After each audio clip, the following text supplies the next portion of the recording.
Hi, dear friends. Some words of Torah for Parshat Chayei Sarah.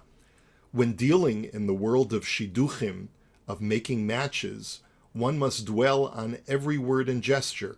Sometimes the smallest negative comment, even a nonverbal facial expression, no matter how innocently dropped, can destroy a shidduch. Two young ladies were sitting and talking on a crowded Jerusalem bus. One said to the other, "Did you hear that our friend Yocheved is dating Mati Levi?" "Really?" said the other woman. "Yocheved is dating Mati? I never would have thought. Mati, after all, is so modern. I'm surprised Yocheved would go for him." An older woman sitting right behind them said, "I'm so glad to hear this information, girls. You see, I'm Yocheved's mother." Both young women's faces turned red with embarrassment. Or, the older woman added, "I could have been Yocheved's mother." Be careful how you talk about people in the future. The delicacy of a shidduch is not a new phenomenon.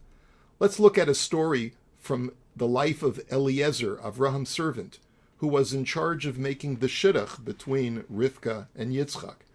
After he finished relaying the entire interchange between himself and Rivkah at the well, Eliezer beseeched Rivkah's family to perform chesed ve'emet, kindness and truth, by allowing her to accompany him back to Eretz Yisrael to become Yitzchak's wife. Lavan and Betuel, Rivkah's brother and father, responded with one of the most pious-sounding responses in the entire Torah. They said, "Me Hashem yatzah hadavar." These events came from God. Lo nuchal daber elecha ra otov. We can therefore say neither bad nor good. Take Rivkah with you, and let her be a wife for Yitzchak. The family and Eliezer sat down for a festive dinner, and then they all went to bed. The next morning, Eliezer announced, "It's time for me to go with Rivkah back to my master." This time, Rivkah's family had changed their tune. "Let her stay here for a few months to prepare for the wedding," they suggested, "and then she can catch up with you." What happened? Why the night before did the men agree that Eliezer could take Rivkah with him, and now the next morning the family was delaying the wedding?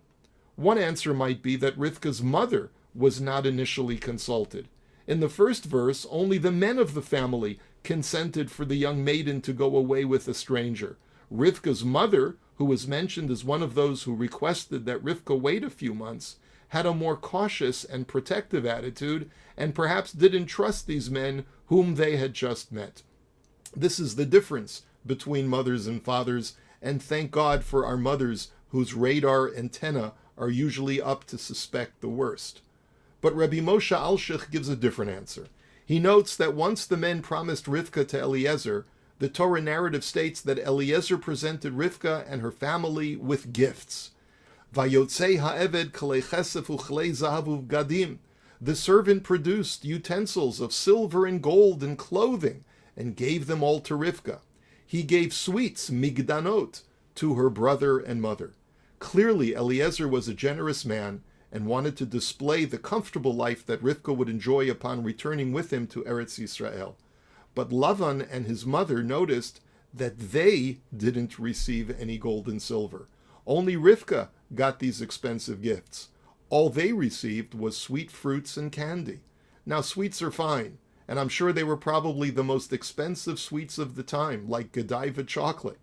But really, can you compare candy to gold?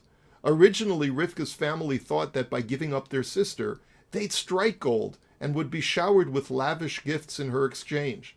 But once they saw that only Rivkah would be rewarded and all they stood to receive was candy, their entire demeanor changed. "Let's ask the girl," they said, thinking that Rivkah wouldn't want to travel with this strange man. It was only after Rivkah said emphatically, "I'm going, Eleich," that they had no choice but to surrender her to Eliezer. So in addition to demonstrating the fragile nature of a shidduch and how egos and personal interests can sometimes get in the way of two people getting married, this whole exchange provides us with another very strong message. Just because a person says, "Baruch Hashem, me Hashem yatzah hadavar," it's all from God, and uses all the right religious lingo, one needs to be careful that the person isn't displaying false piety in order to attain personal gain. Look at a person's actions, not their words, to determine someone's piety. The reason why Lavan and Betuel are not held up as paragons of righteousness, of people who clearly acknowledge that Hashem runs the world, is because of how quick they were to change their minds when they saw that there wasn't much in it for them. Piety for the sake of gold, no matter how frum it sounds, is not piety at all. We leave you with a final thought about this story. Rabbi Shmuel Aryeh Leib Zak of Biala, who lived in the early 20th century, looked at this entire passage, this entire story, metaphorically. There will come a time in Jewish history, hopefully sometime soon, when all the signs of the redemption will be upon us. Even the nations of the world will acknowledge that the Messianic age has arrived, and that it is time for the Jewish people to return to Israel. They will say, "It is from God. We cannot say anything bad or good to stop you. Go, return to Israel." But shortly thereafter, the nations will change their tune. They will realize that all their wealth and well-being is tied up in the Jewish people. Who will be our bankers, our scientists, and our doctors? Who will be our jurists and our accountants? Realizing that they can't afford to give up their Jews, they will then say to the Jewish people, "What's your rush?